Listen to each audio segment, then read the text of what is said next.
El Padre Ángel es el sacerdote más popular de España. Su obra social con los más desfavorecidos se extiende por varias comunidades españolas y más allá de nuestras fronteras.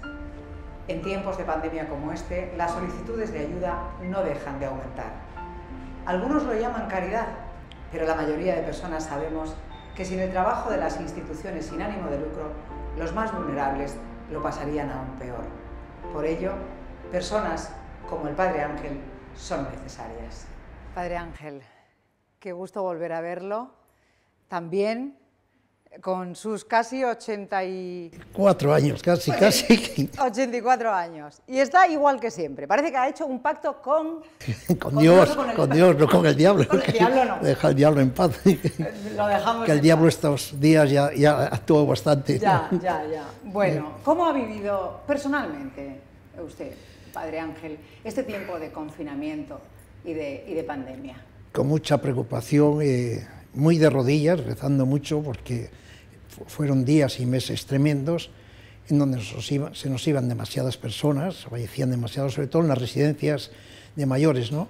Pero también de pie porque había que estar al frente con Mensaje de la Paz, con todos los directores que teníamos, con la oficina, con las sedes, intentando buscar pues, material sanitario. En aquellos momentos era muy difícil, hablando con el gobierno, con los presidentes de autonomías, con los delegados de gobierno, con todos, pidiendo y diciendo, haciendo ese SOS que hicieron todos, pero es que a veces tenemos tantos hombres y mujeres detrás pidiendo de una manera especial. Y he de decir que yo encontré siempre en lo favorable de poder ayudar. Es cierto que nos ayudó todo lo posible, pero es cierto que hemos encontrado toda la ayuda que era posible, pero era muy triste saber que se nos iban porque nos faltaban material sanitario a veces, ¿no? Han muerto varias personas mayores en algunas de sus residencias.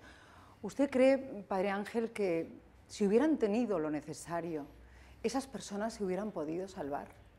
Yo creo que sí, seguro que sí, pero no lo digo yo, lo dice el presidente del gobierno, lo dicen los diputados, lo dicen todos. Bueno, el presidente del gobierno no lo dice. Bueno, si no lo dicen, saben que si podían, debían salvar y hubieran querido salvar todas vidas. ¿Quién no va a querer salvar vidas? Sin duda alguna. Pero que yo creo que esto nos pasó, yo recuerdo, Isabel, en Haití, el terremoto de Haití, que además habías estado allí. Estuvimos con usted. Esto ha sido como un terremoto, es decir, nos cogió a todos sin ver y sin saber qué podíamos hacer, ¿no? Y a veces uno quiere echar la culpa, pues algunos decían un castigo de Dios, otros de los políticos, otros de no sé quién. No, son gajes del oficio que nos ha pasado y que hay que saber asumirlo, ver la realidad, que todavía estamos con esa realidad, pero verlo con esperanza, porque si hubiéramos tirado la toalla al principio, se nos hubieran muerto más personas. Imagino que en ese tiempo usted se encontraron con muchas personas en una situación muy difícil. Siguieron incluso los desahucios. Personas sin techo, Padre Ángel. Sí. Cuando se le estaba pidiendo a la gente que se quedara en casa, se les echaban de sus casas. Toda una situación que sigue pasando, por cierto, ¿no? Sí, aún sigue pasando. Todo eso usted lo ha visto en primera persona. Sí, y aún sigo cuando dicen, pues, hay que lavarse las manos, hay que guardar las distancias, y uno dice, pero ¿y estos sin hogar y sin techo que están debajo de un puente, que están a la puerta de la iglesia, cómo quieren ustedes que laven las manos? Mira, hemos tenido que hacer una acción en el mismo Madrid, en este Madrid, que dicen que es España, y España es Madrid y Asturias también, y todo y Extremadura. Y Extremadura también, todo es España. Pero en este Madrid cerraron las fuentes de agua y venían las personas con una botella para que les echáramos agua. Pues es hoy, el día de hoy, en este día en que estoy hablando, que las fuentes en Madrid siguen cerradas y que habían puesto una fuente en la plaza donde tenemos la ermita, donde ahí hay un Belén dedicado a los héroes sanitarios, y lo han quitado la fuente ya. No es que la hayan cerrado, es que lo han quitado. Tenemos que pensar, y a veces no lo pensamos, y yo no es una crítica, es un tener que tener los pies en la tierra, que tenemos que saber que si nosotros vamos a veces por esos mundos y no hay agua, no hay una fuente donde beber agua, es decir, eso no nos hemos dado cuenta, es decir, que hay muchas personas que no tienen casa, y si no tienen casa no tienen agua, y si las fuentes están cerradas, es verdad que lo hicieron para que no se contagie, pero hay que pensar que el agua es imprescindible para la gente. ¿Pero qué pasó esos días con la gente de la calle? pudieron ir a albergues, pero si los albergues tienen unos horarios, o sea, ¿qué pasó con esa gente? Andaban de Cecar a Meca, después al final se consiguió en el IFEMA que pudieran ir allí al IFEMA y que pudieran estar en IFEMA, pero muchos de ellos también es verdad que no querían ir, es decir, los de sin hogar, los de sin techo, son unos hombres muy peculiares que hay que entenderles, que para ellos no se puede abrir un albergue allá en casa a 30 kilómetros de Madrid, ellos quieren seguir estando en el centro de Madrid y esto hay que entenderlo, ¿no? Han aumentado las peticiones, imagino, de ayudas, porque habla Cáritas de ello, el Banco de Alimentos. Supongo que a ustedes también han notado, no sé qué proporción nos podría decir, qué porcentaje nos podría decir, pero han aumentado mucho la petición de ayudas de gente que no le llega el mínimo, el salario mínimo vital, etcétera. Han aumentado mucho. Han aumentado, ahí están las colas de hambre, que no son unos artistas ni personas que van allí, que son hombres y mujeres de carne y hueso que están en fila para poder conseguir una bolsa de alimentos, y se ha multiplicado, no es igual por 2 que por 15, pero se ha multiplicado. Pero también es verdad que se ha multiplicado las donaciones, la solidaridad. En estos tiempos de la pandemia, en los primeros meses y ahora, no hay persona que viva en el 5º piso que no baje preguntando al del primero o segundo, ¿necesitas algo? Mira, para ser solidario se ha mostrado que no hace falta ni ser cura, ni ser una ONG, ni ser tan siquiera una asociación de vecinos.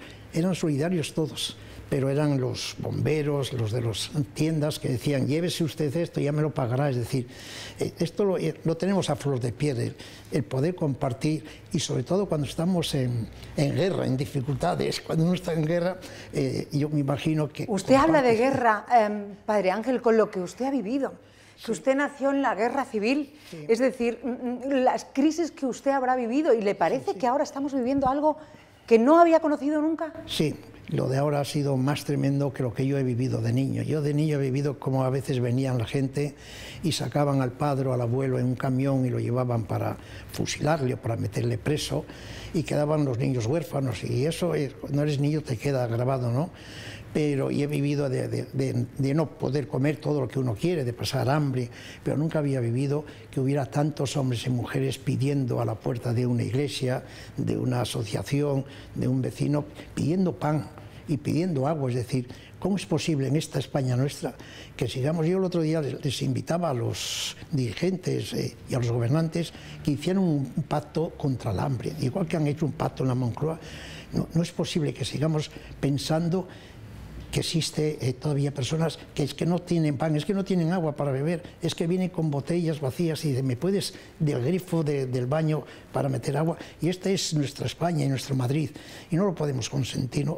Es verdad que no se muere la gente de hambre en España, gracias a Dios, pero hay muchos desnutridos, muchas personas. Muchos. ¿Pero usted cree que la pospandemia puede ser todavía peor para que llegue la pobreza extrema? Esa pobreza que casi no tiene para comer, ¿usted cree que eso es posible? ¿Que podemos llegar a ello? Yo que soy cura creo que hay un cielo y que la muerte es un paso al otro lado, pero peor que la muerte no hay nada. Es decir, peor que lo que hemos pasado, que se morían las personas, que no las podíamos ni besar, ni acariciar, ni ver, peor que la muerte no hay nada. Es decir, por eso lo que venga ahora, que sea de pasar hambre, de pasar frío, es un poco mejor que ver que se te muere tu hijo, tu amigo, y que no le puedes decir nada. Pero sigue muriendo gente, pero yo estoy convencido que somos capaces de salir. Soy convencido que igual que en aquellos años míos no había ni luz, ni casi agua en las casas, fuimos poco a poco saliendo, gracias al esfuerzo de los obreros y de las personas.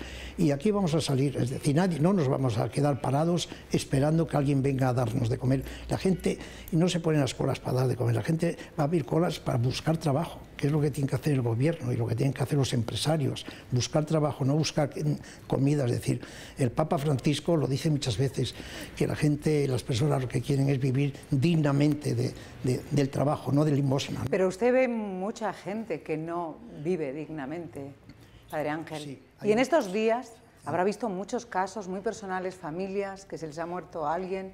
Sí, la soledad, la amargura, de decir, no tengo ni tan siquiera la ropa de mi padre o de mi abuelo que se ha muerto, ¿dónde lo puedo encontrar? Fíjate, cuando se empezaron a hacer homenajes a los que se iban, en las catedrales, en las iglesias. Yo hice una misa en la iglesia de San Antón por aquellos que no los habían ido nadie a recoger ni a enterrar, que estaban todavía, que eran 50 y tantos. Y cuando pedí el nombre de ellos, ni eso me quisieron dar, el nombre de ellos. Después ellos hicieron un acto para estos 57 con nombre y apellidos. Nosotros después en la iglesia de San Antón hemos puesto una gran corona con los nombres de los 57 que nadie había reclamado. Mayor tristeza que esa. 57 personas que nadie había reclamado. Y están en el cementerio con una lápida, pero sin más. Es decir, pero es que no nos daban ni el nombre para poder rezar por ellos. Es decir, qué horror. Mayor tristeza que esa no puedes tener, ¿no? Qué horror. Usted vi en la iglesia, me pasé hace poquito, y vi que muchos alimentos, están recogiendo ustedes también alimentos en la iglesia de San Antón. Sí, hemos puesto una cesta monumental grande en donde decimos da lo que puedas y pide lo que necesites. Sí. Y las personas en las empresas llegan allí a la iglesia de San Antón, a esa gran cesta, dejando pues alimentos no perecederos y pidiendo 1 kilo de arroz o 1 litro de leche para dar a su niño en casa. Tú eres madre y hay muchas madres que nos están escuchando. Pensar a veces que una madre cuando le pide un vaso de leche al niño por la noche no se lo puede dar y viene a la Fundación de Mensajeros de la Paz, a la sede de Mensajeros de la Paz a pedirnos un poco de leche, se te parte el alma. Y a veces hay que ponerse en el lugar de ellos, porque es muy fácil decir, bueno, pues te lo doy, pero hay que ponerse, de tener un niño y saber que si te pide un poco de pan o un poco de leche no se lo puedas dar.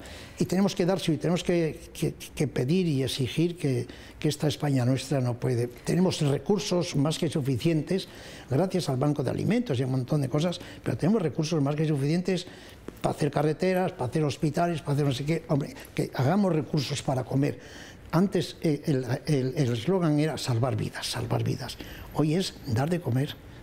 Dar de comer. En España se pasa hambre, pero gracias a Dios que lo reconocen ya, porque hubo momentos en que no reconocían que había pobreza y había hambre. Ahora por lo menos reconocen y han puesto pues un alto comisionado para paliar la pobreza infantil. Menos mal que se empieza a reconocer, ¿eh? Y en estos tiempos difíciles en los que la gente tiene miedo a contagiarse, además de los problemas del hambre, además de los problemas de las muertes, etcétera, el voluntariado, Padre Ángel, para mí tiene un mérito impresionante, ¿no? La gente que sigue arriesgándose, colaborando con ustedes y con tantísimas otras causas. Sí, son unos héroes, es decir, muchos de los voluntariados que hemos tenido se han contagiado, algunos se nos han muerto de los voluntariados, de los médicos, en Toledo se nos ha muerto un médico contagiado de una de las residencias.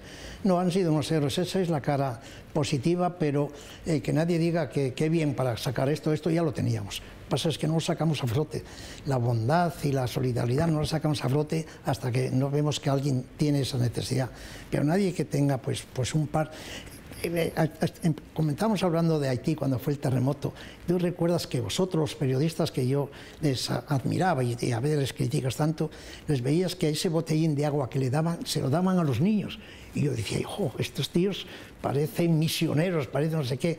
El mismo botellín de agua que en vez de tener vosotros, si esto no es solidaridad, que venga Dios. Bueno, pero eso es un pequeño gesto, ¿no? Usted cree, hablaba de bondad. ¿Usted cree que si los gobiernos, el poder, hiciera bien su trabajo, no serían necesarias ONGs como la suya, Padre Ángel? Eso me lo dijo a mí, los de gobierno me lo dicen, ya cuando lleguemos nosotros, algunos que están ahora, cuando lleguemos nosotros no os vamos a necesitar. Dije, bueno, bendito sea Dios. ¿Y? Y no fue así. Mira, las personas... pobres habrá siempre y hay siempre, personas abonadas a lo mismo, y hay muchos lugares y lo tienen que saber ellos, que el gobierno no llega a muchos sitios y necesitan de ONGs, y a veces hay que decirles que se dejen tanto de hablar y decir que solamente lo público es lo que puede hacer. No, hay que hacerlo lo público y lo privado, y no hay que criticar ni a lo privado ni tampoco a lo público. Bendito lo público, los trabajadores sociales, las asistentes sociales de ayuntamientos o de consejerías, pero benditas también esas ONGs y esos que no son ni ONGs ni voluntarios y ayudan a que otros puedan comer. ¿Cómo a un político se le puede ocurrir decir que esto lo resolvemos solamente públicamente?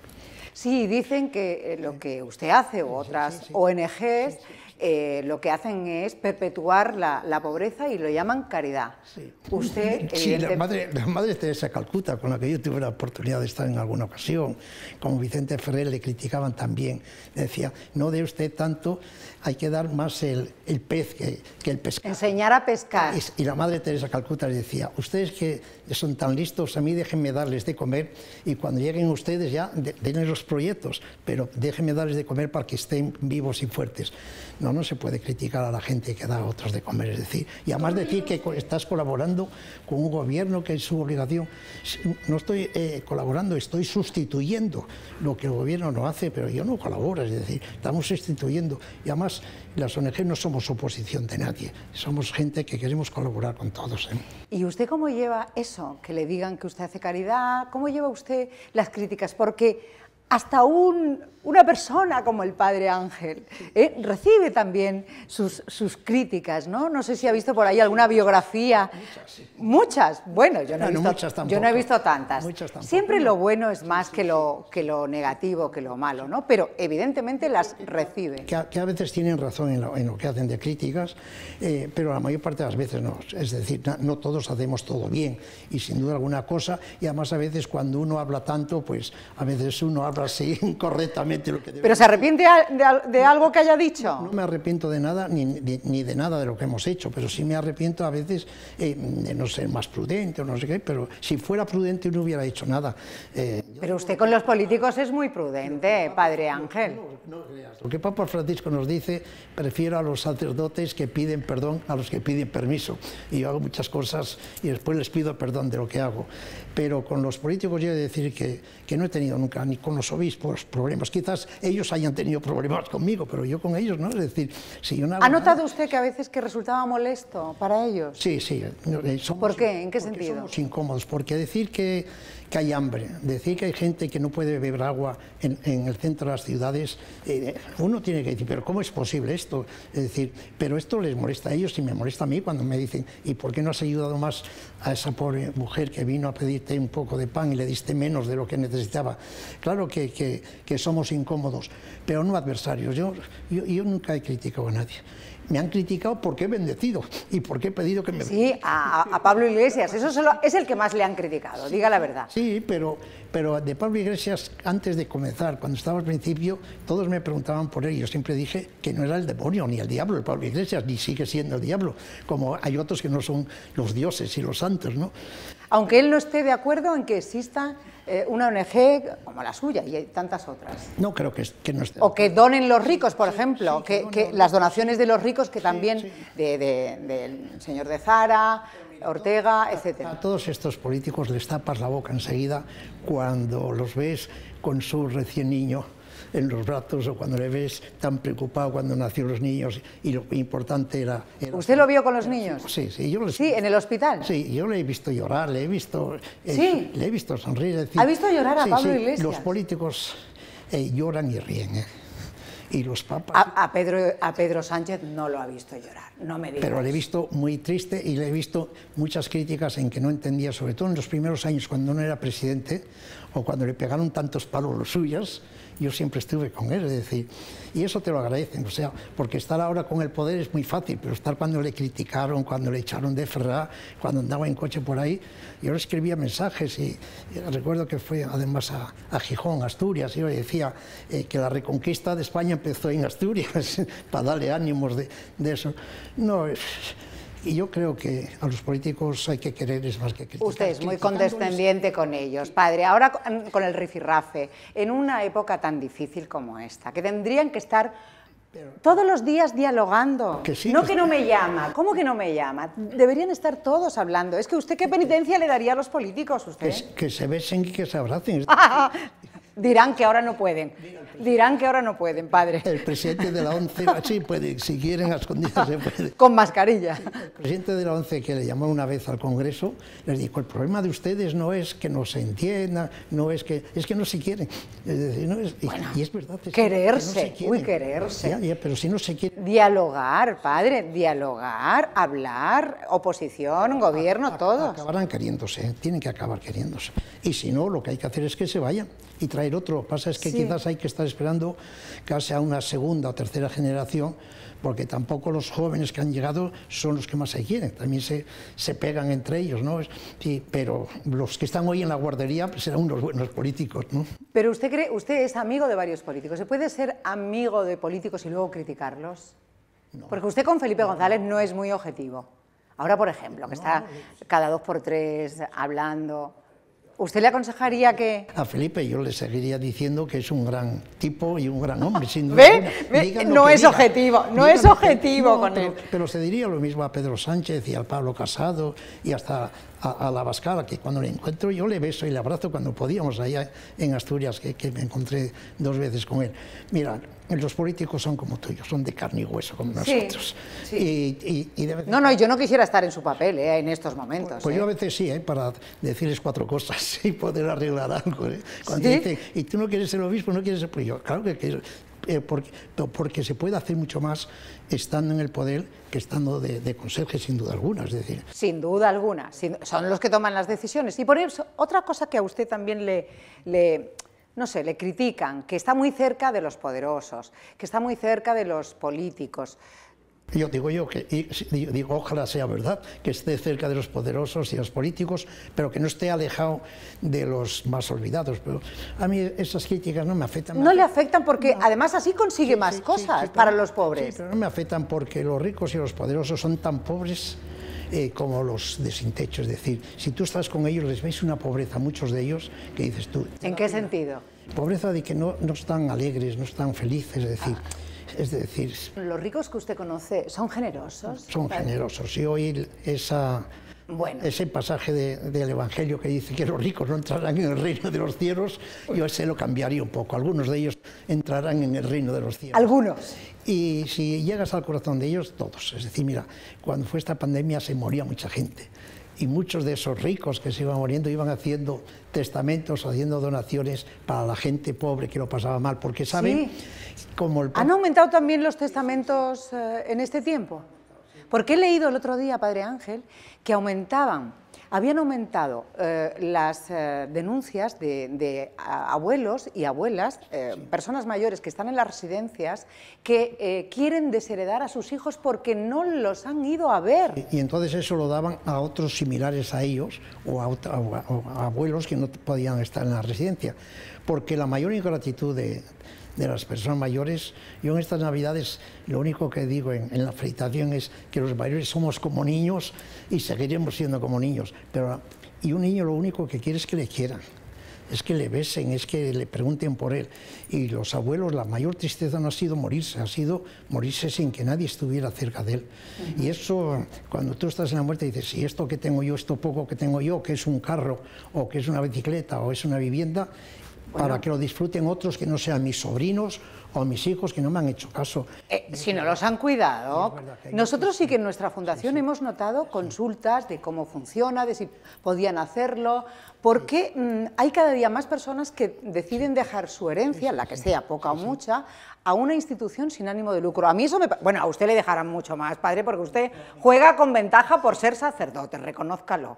Que nuestras fundaciones de ciencia, los ricos no sé yo si les interesa mucho lo de financiar la ciencia. Con ventaja porque tengo muchas personas trabajando con nosotros, pero el Papa Francisco decía que él no había conocido nunca un entierro de esos, que detrás del ataúd fuera el cambio de las mudanzas con lo que tenían. Si lo dejamos todo aquí, ¿y a quién se lo puedes dejar mejor que a los que más lo necesitan? Que a veces no es la propia familia, no son los propios amigos. Y de eso, con esta pandemia, sí ha salido eso que dices tú, mucho a resaltar, que muchas personas que esperaban que su hijo, su nieto, le fueran a ver, es que algunos casi ni llamaban por teléfono, es decir, era... Tremendo, era así. Tremendo, es para desheredarlos como mínimo. Sí. Como mínimo, no creo. Bueno, es usted un poquito un Robin Hood. O sea, le saca a los ricos, no se los roba, para dárselo a los pobres. Le pido a los ricos para dar a los pobres, no les robo, pero... No les roba, pero bueno... Pero si fuera necesario, sí les diría a esos ricos que tienen que compartir. Yo no digo que den todo, pero que tienen que compartir la mesa. Es decir, no hay cosa más bonita que ver en los restaurantes estos que hemos hecho de Robin Hood, a donde van a cenar los sin techo. ¿Una vez al día le da comidas a cuántas personas, padre Ángel? 200 y pico personas. ¿No? ¿Una vez al día? No, por la mañana al desayuno y por la noche la cena. ¿A 200 personas? Sí, sí. Eso solo desde la sede. Pero estamos hablando de Madrid, porque ustedes tienen por otras comunidades. Desde la Fundación de Mensajeros de la Paz también a más de 6.000 personas estamos dando al mes de comer. Sí, tenemos comedores, tenemos... Y más que la comida, que es cierto que nos llegan camiones de empresarios, hay muchos empresarios que vienen con alimentos y eso, lo que les damos es cariños. Y la gente, lo que me pasa a mí en esa iglesia de San Antón, donde tú has llegado muchas veces, en esa mesa camilla que estoy, y llega la gente y te cuenta su problema a veces de que tienen cáncer, enfermedades o que se mueren o se echan y no puedes hacer nada, y cuando se van te dicen gracias por escucharme. La gente lo que quiere es que les escuchemos, más que darles cosas. Y hablar, ¿no? ¿Cuánta soledad, padre? Sí, sí, eso es. ¿Cuánta soledad hay por ahí ahora? En las Navidades y en tiempos estos, lo más importante es escuchar a la gente y dejarla que hable o que esperan que tú les hables, que les digas algo. Es decir, hay mucha gente que yo conozco y todos conocemos, y quien nos está escuchando seguro, mucha gente que cuando llega a casa a las 6, a las 7 de la tarde, ya no tiene con quién hablar.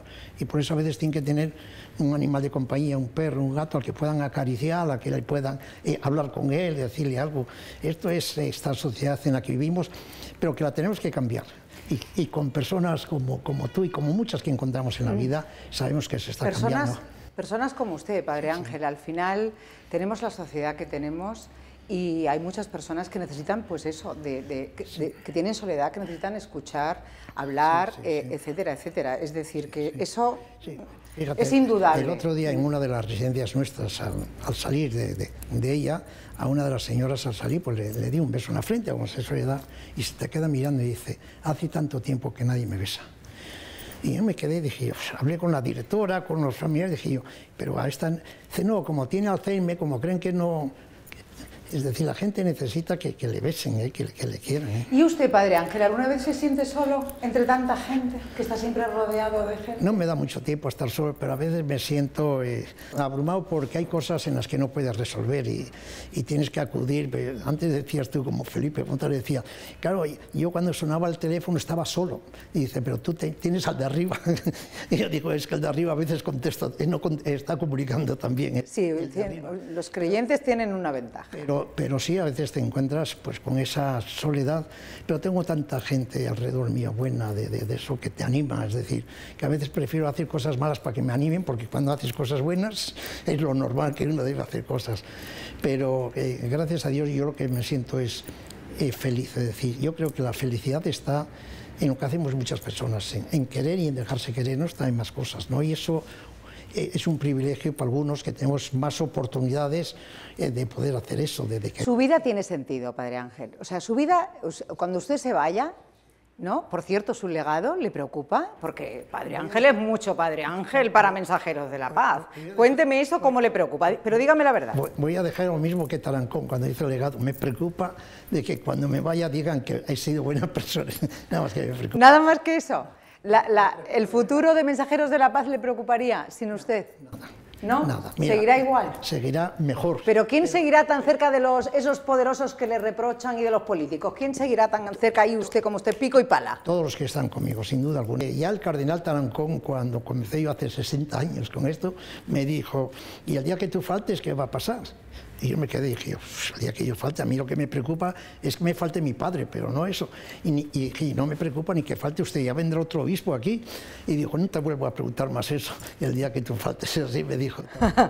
No, Franco dejó todo atado y bien atado y mira cómo quedó. No hay que dejar. Yo no he hecho una asociación ni he tenido los inicios de hacer una para que permanezca para siempre. Es decir, no perder el tiempo de hacer unos estatutos y que todo quede bien hecho. Mejor que siga su ritmo, es decir, lo que hoy es bueno, mañana es un poco menos bueno, ¿no? Para terminar, padre Ángel, se llama Charlas con Alma, estas entrevistas. ¿Qué es para usted el alma? Esta conversación que he tenido contigo. El alma es hablar con las personas, es abrirse. Y yo creo que eso es el alma. Bueno, ha sido un placer. Muchas gracias. Siempre un placer, padre Ángel, escucharlo. Y ver la obra que hace y que sigue haciendo con sus años. Le veo igual que siempre, la verdad, es extraordinario. Muchas gracias. Muchas gracias. Y yo también te veo igual que hace 10 años allá en Haití, después en Extremadura. Más interesante, sí. Ahí seguimos. Un día, padre, voy a hacer un reportaje en esas colas, en esos comedores donde usted da de comer. Voy a ir a grabar, aunque sea con mi móvil. Sí.